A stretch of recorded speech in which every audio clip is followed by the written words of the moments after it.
something could sound like something. Let's get to it.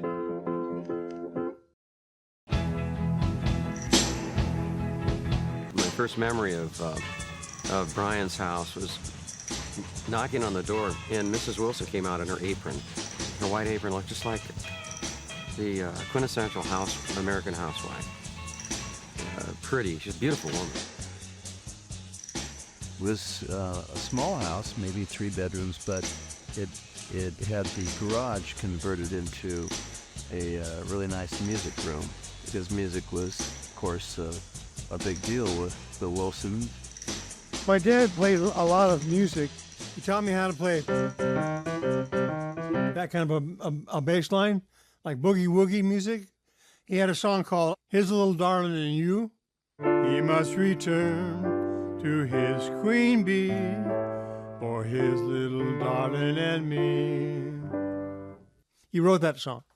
And they said, "Do you like it?" I say, "I love it." He had a father in Murray Wilson who was classic showbiz. There was a lot of pressure on him on many levels to keep the family business going. As children, Mike and Brian would frequent the family sing-alongs, even back when they were little tykes. You know, they'd be in the car together singing the stuff on the radio and making up silly words. So it was automatic. Just like it was automatic when Dennis was tossed the drumsticks and he became a drummer overnight. You know, it's like all of it just fell in. Brian's cousin Mike would help him with the words in the very beginning. They had a lot in common with, you know, their taste. There were the earlier rock and roll hits that were an inspiration to so many of us, you know, Chuck Berry and Little Richard and the Everly Brothers. Those 3 were big influences on both, you know, the Beatles and the Beach Boys as well.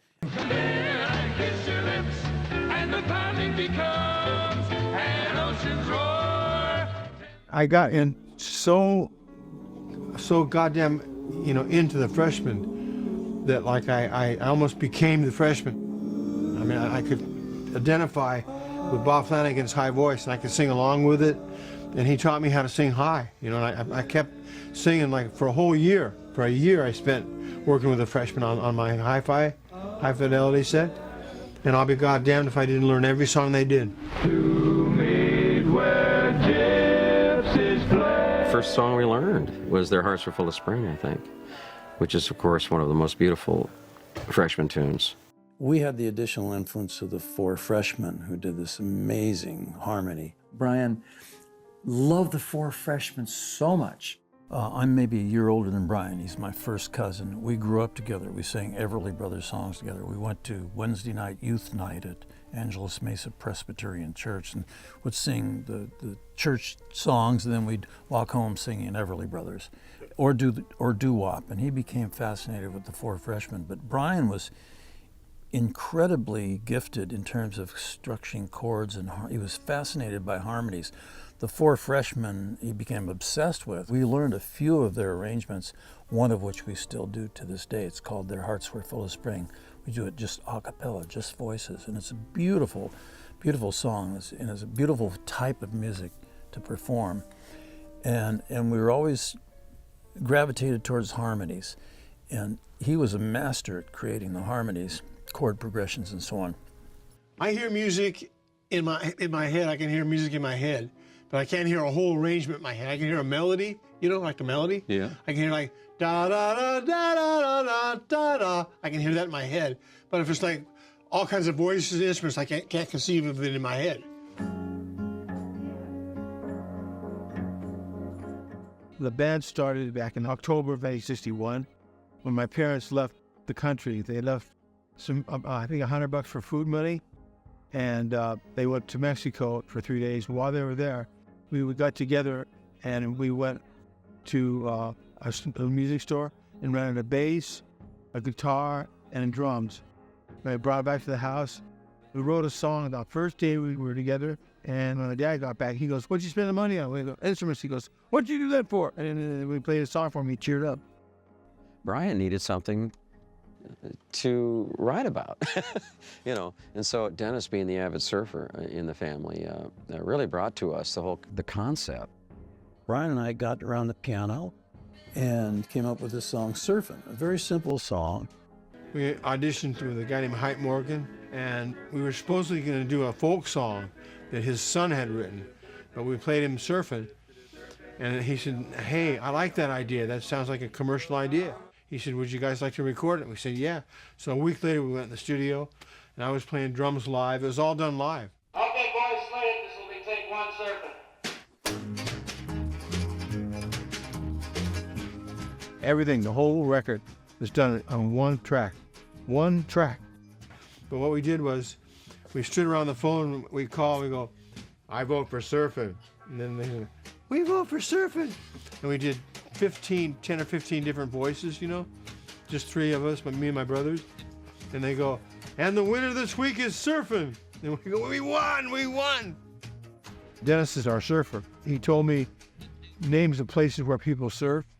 And so I put Surfing USA together like that. Mike Love would tell you that he gave him the names. I was actually the one that arranged those words. I wrote them out in order because I was singing the lead. There are other fabrications or stories that are told, but that was what happened. I can't honestly say that I believe that, because Mike didn't surf either. Capitol, we're always looking for the younger acts. Murray Wilson, their Beach Boys' dad, had sent in a demo record to Voyle Gilmore, who was then head of A&R at Capitol. And Voyle gave it to Nick Vinay, who was one of our producers there, to listen to. And Nick came running into my office and said, you got to hear this. I listened to it, just knocked me out. And I said, oh my gosh, we got to sign them right now before we get, we lose them, And we did Surfin', and it did really well in about half a dozen markets. A warm welcome for the real surfers, the one and only, the five and only, Beach Boys! If anybody had an across the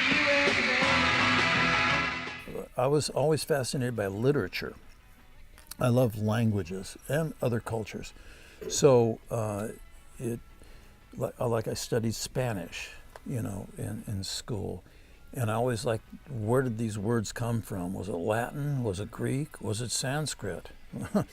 So my contribution was the concepts and lyrics, and sometimes the hooks, like the I'm picking up good vibrations, or round, round, get around, I get around, that kind of thing, or let's go surfing now.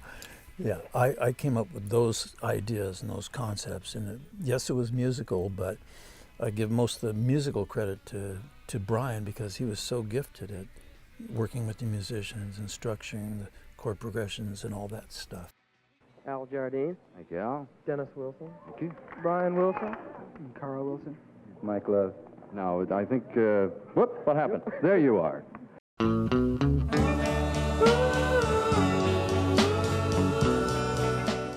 I know, I can sing like a guy, but I can also sing like a girl. Sarah Girl is probably my favorite song that I ever wrote. It started out like this. Da da da da da da da, in my car, right? Driving in my car. Da da da da da da da. And I drove home, went right to the piano and said, we could ride and surf together. I put it all together all of a sudden, out of nowhere. Surfing and girls big on girls songs, so in school.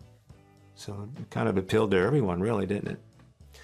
The Midwest, they didn't know from surfing. It was the hot rod songs that got those guys going. All my loving, I will send to you. When we started to hear the Beatles' music, it struck fear in every American musician's heart. I knew we were good. I knew we were good at it, but I didn't, not until the Beatles hit, then we really felt like we had to get going. Because they were going like crazy, So we stepped on the gas. Round, round, get around, I get around, yeah. We went to Cars. We did the car routines. We milked it dry. We milked it fucking dry, We got everything, every possible angle in a song. I don't care if it does. Let's go. You got any guts? Let's see it. I don't care how many people are here. I got 1 ear left, and your big loud voice is killing me. Murray, it was a very instrumental part of the beginning of the Beach Boys. And if it wasn't for him, there would be no Beach Boys. But he did keep them in line. I loved my dad because of his songwriting, but I didn't like him because of he used to beat us up, We just grew out of being kids and grew into being young men who had our own way of sounding. He was always trying to be the controller, and he didn't realize that he'd lost control, and that Brian was the prodigy. Brian, I'm a genius too. Let's go, huh? Are you going now? No. Are you going or staying? I want to know. Do you think you got it made? We would like to record under an atmosphere of calmness, and you're not. I try to give you tips, and you think because you've had a few hits, you got it made. Success never comes from a phony singing for money. I'm sorry. We'll never come to another recording session. He had fired his father.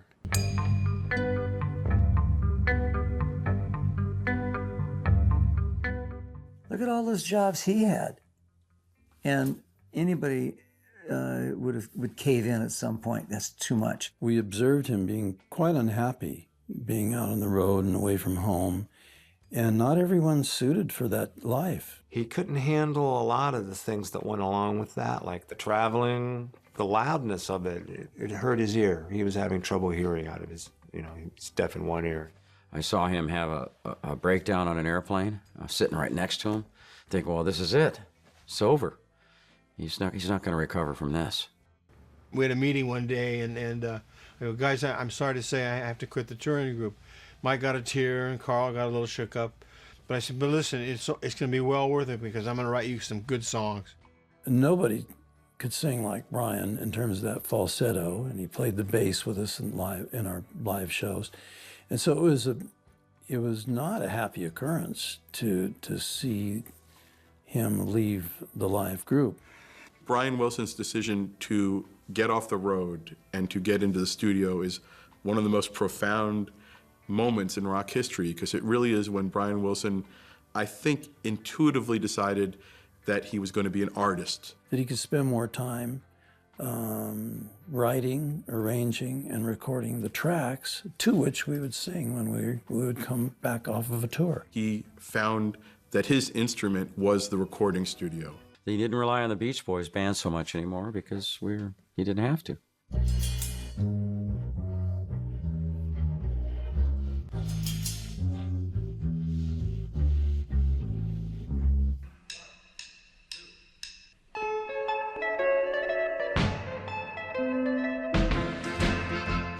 I heard Rubber Soul one night, and I was totally blown away. And I said to myself, that album sounds like it all goes together somehow, And I said, I'm going to try that with the Beach Boys, and I'm going to top it. I said to myself, I'm going to top their album. Back then I was a real competitive young guy, Then I made Pet Sounds. Then Paul McCartney and John Lennon wrote and produced Sgt. Pepper's Lonely Hearts Club Band. I was a perfectionist like my dad. He taught me to be a perfectionist. I used Phil Spector's musicians to get my sound. And I was copying Phil Spector's sound.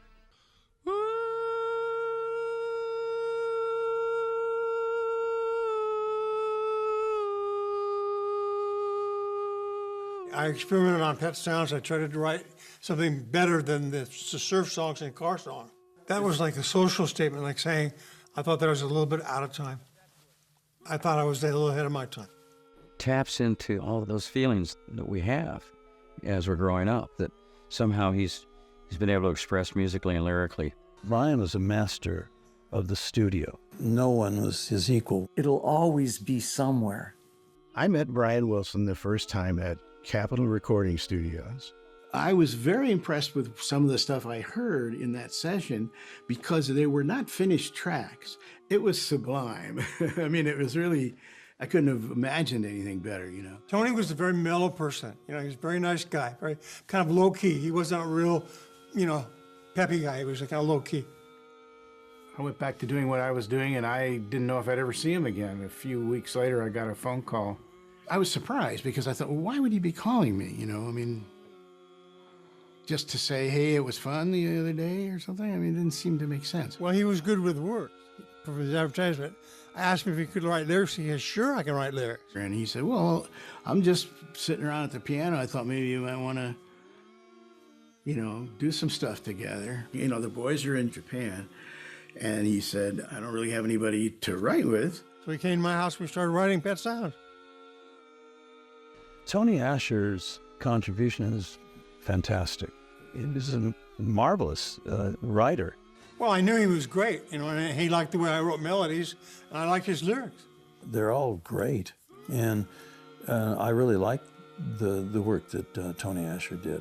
Mike Love is probably my favorite collaborator, in Joe Thomas and Tony Asher too, who was a advertising agent.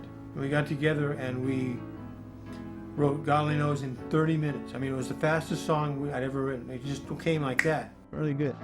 God only knows what I'd be without you. It was one of the best love songs, but put to a commercial beat, you know, that I've ever heard in my life. I told my brother Carl, I said, let's pray for people to bring love, you know, to people. Well, the music does have a spiritual quality to it, and it's something that we were aware of when we would do the sessions, because you'd hear all the sound coming out, and it was just an indescribable thing that it did to the environment. Paul McCartney said God Only Knows was the perfect song. God Only Knows makes a deep love song because Tony Asher had a lot of love in his heart, and he wrote great love lyrics. Match made in heaven for those two. They could evolve something like that into such perfection. I think I May Not Always Love You was the great line, yeah, that he wrote. I may not always love you. Surprised Brian didn't sing it himself, but he wanted Carl to have it. Carl had an ethereal voice, beautiful. I think they liked the lyrics because it's a great love song and a great love lyric. They all told me they liked it. They said, I love this song. The first time I really got what he was doing was God Only Knows. We talked about something very esoteric within, like a family. Your brother has a secret, but allows you to know it in an art form. He was able to organize his thoughts to a point where they're hypnotic, but yet entertaining, meaningful, and spiritual too.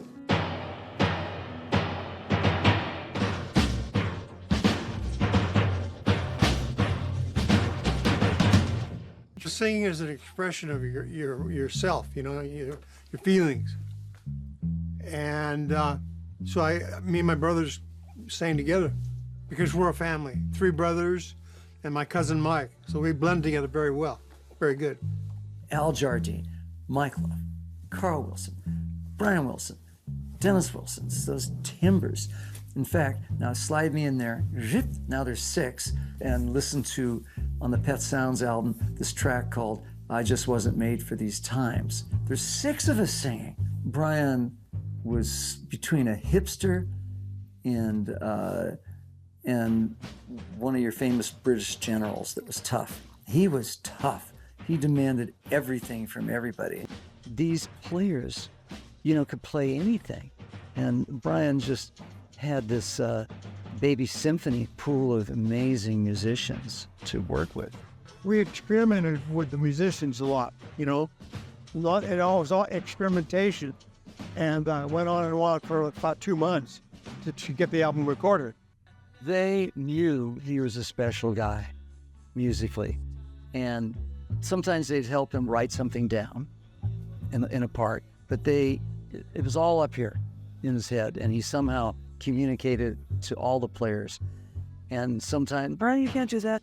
And then they play it and I get, that's pretty good, Brian. You know, it was so cool. I would try to develop the arrangement to fit the song, the melody. You know, I would write the melody, then I would try to make the arrangements kind of like surround the melody. And we started getting reports about it. Brian's doing something really special, guys. He really is. But we were in Japan. As soon as we got back, we began to listen to the material. I mean, he couldn't wait for us to get down to the studio. He didn't care about jet lag or any of that stuff. It didn't mean anything to him. But it was sobering. We had to really buckle down. He sees things I don't think the rest of us see, you know, and hears things certainly that we don't hear. So he's one of those special.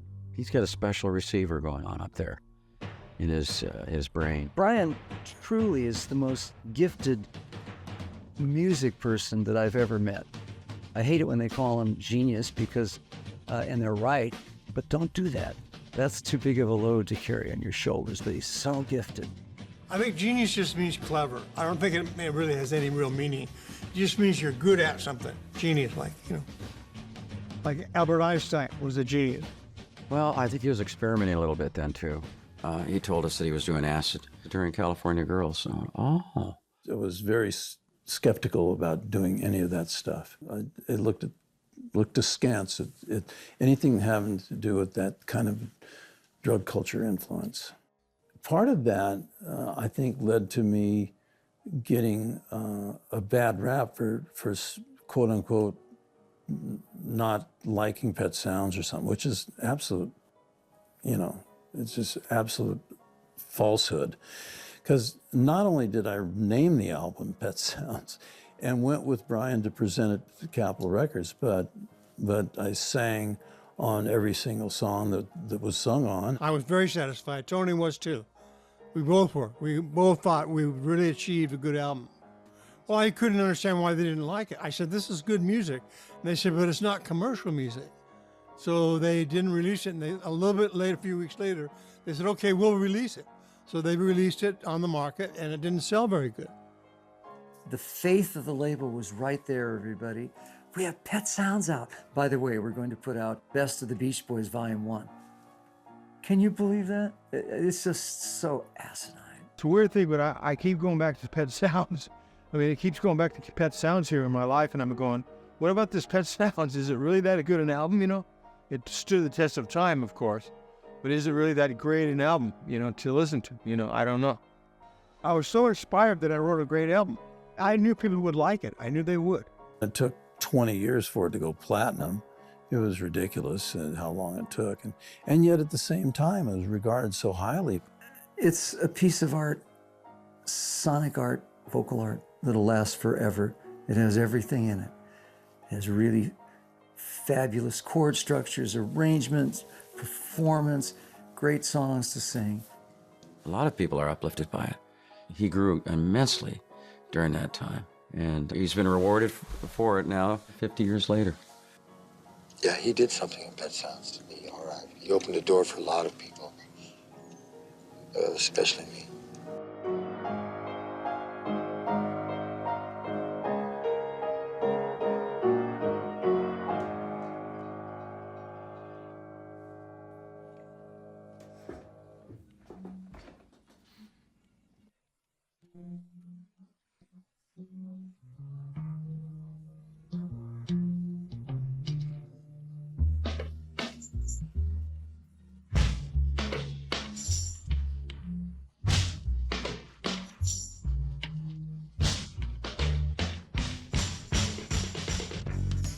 I was on the way to the recording session, and I had not written the lyrics. My cousin Brian asked me to come up with some lyrics to the verses for Good Vibrations. I'd come up with the part of Good Vibrations, the chorus that goes, I'm picking up good vibrations, she's giving me the excitations.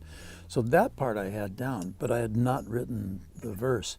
Because it was 1966 and there was the flower power thing going on, and the hippie kind of thing was going on in California. It made me think in terms of a girl who was really into peace and love and all those kinds of things. And I just wrote this flowery verse. I love the colorful clothes she wears and the way the sunlight plays upon her hair. I hear the sound of a gentle word. It was inspired by the imagery of a girl who was a hippie girl who was into the times and into peace and love and all that kind of thing. You were trying to do Smile. It never came out because it was too difficult, so there was so much. That was creepy. That was drugs. That was all the drugs and crap and people coming in and out with all their crap. And it was just like a drug den. The acid experiences that he had, I thought that it was not wise. But they happened, and they certainly excited him. We're taking the drugs, the LSD, the marijuana, and the amphetamines. And it opened up my mind to creative new ways to write songs and produce records and stuff. Brian had a bad experience with LSD. He asked me to get in the car, and he shared with me his experience. But he had actually seen himself vanish. He watched himself devolve from, you know, what he was into a void, into an absolute void. After about the 24th or 5th trip around the block, I asked him to let me out of the car because it was making me really nervous.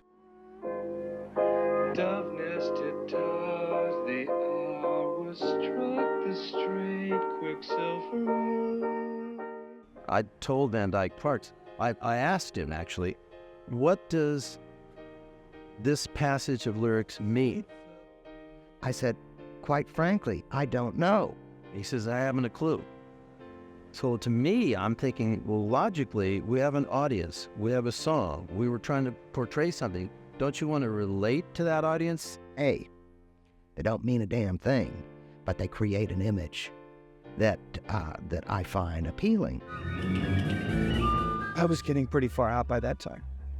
Well, it so happens that a building burned down the same day we were doing that, down the street of the studio that we were doing the fire tapes. And I thought it was musical witchcraft. I had the musicians wearing fire helmets. I had a guy bring in a bucket with burning wood to smell of smoke in the studio. I mean, I was crazy. I remember hearing voices in my head. Voices say, we're gonna kill you, you're gonna be murdered, you have 2 years to live, we're gonna sabotage your music, we're gonna kill your wife, we're gonna shoot your daughters. Very, very evil kind of thing. Evil trip. I think Brian was not able to finish the Smile project due to the seriousness of his emotional problems, which was, I think, very much irritated, brought forward by the drug taking. After, you know, experiencing some negative things with drugs, in particular LSD, he wasn't the same anymore.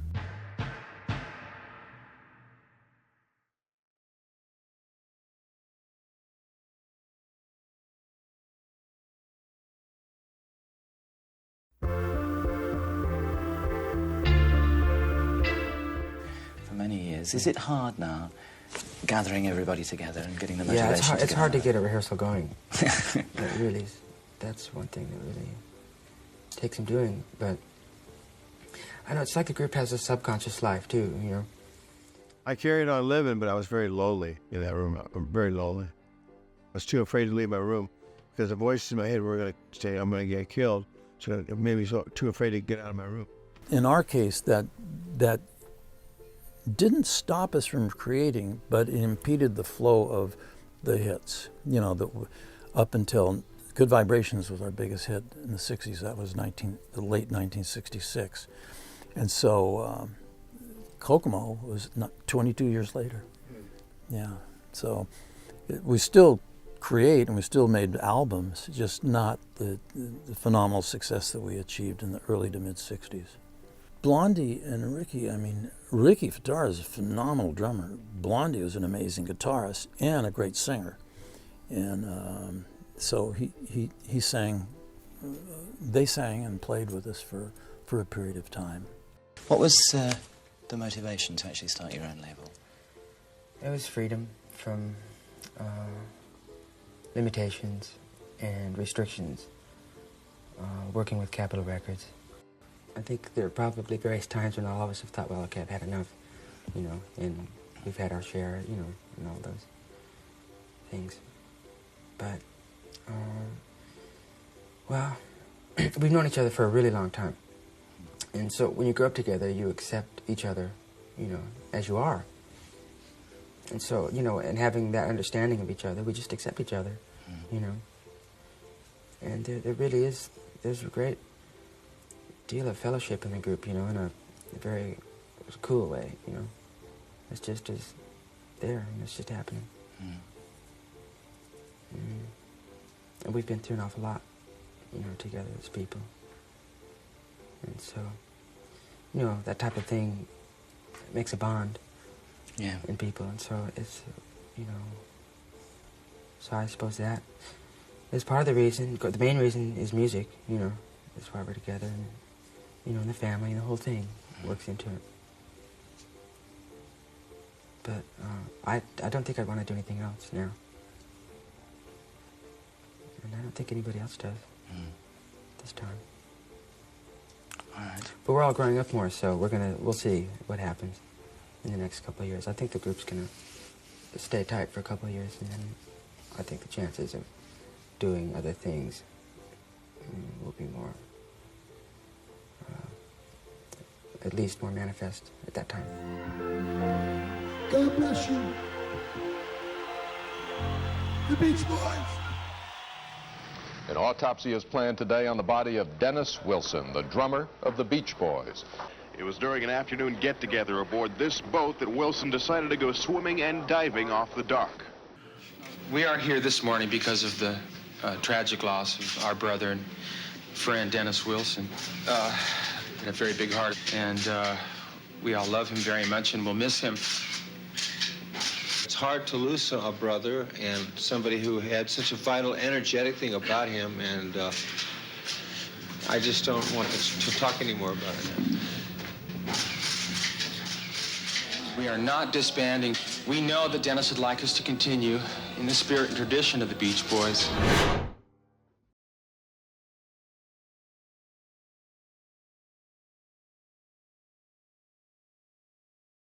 Everybody has to have a little imprisonment in order to understand that, you know, that this is where we are. I mean, I've been waiting for the right time to call him. That's what it is, you know.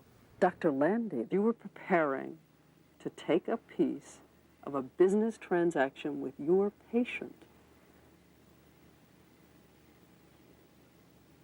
Yes.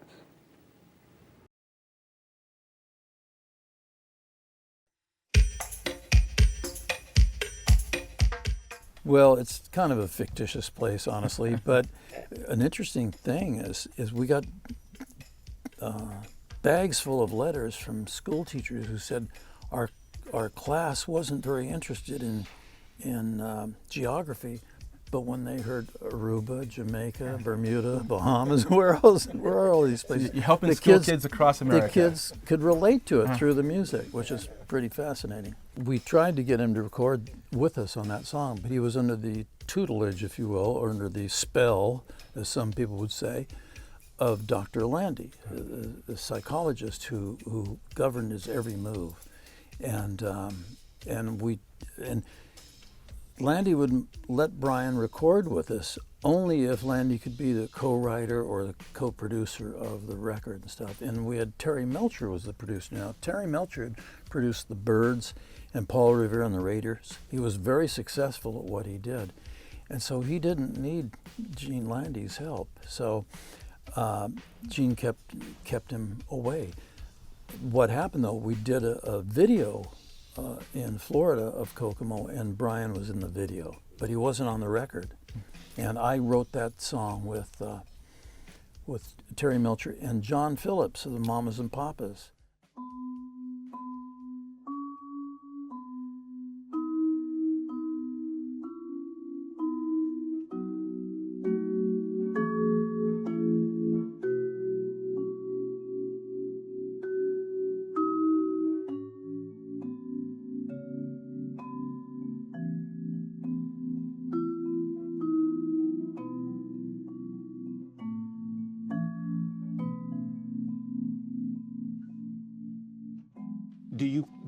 Does it make you sad that the Beach Boys ended? Did it make me sad? Yeah. Yeah, a little bit. My brothers died too. My brothers I died. know. And yeah, I was a little saddened by it. Yeah. Well, my wife and I and my publicity agents got together one day for lunch, and they said, Brian, we think it's time to do Smile in concerts, and then recorded it as an album. And I said, I'm all for it. So I called up my band, Dyke Parks, my friend. He came over and we created a third movement for it, right? Yeah. And then we took it to London, like I said before. Then we took it to the studio, and took us a month, 1 month only, to do the whole album. In the cantina, margaritas keep the spirit high. There I watched her, she spun around and wound. This is the Beach Boys.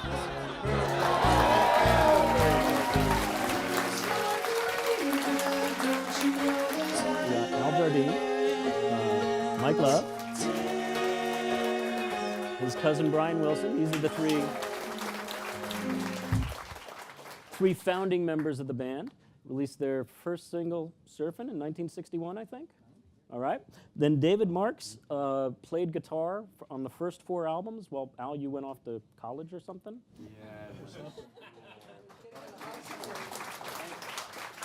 Getting out of junior high. All right. And then at the end there, we got Bruce Johnston, who joined the band, I believe, in 1965. The new guy. The new guy, yeah.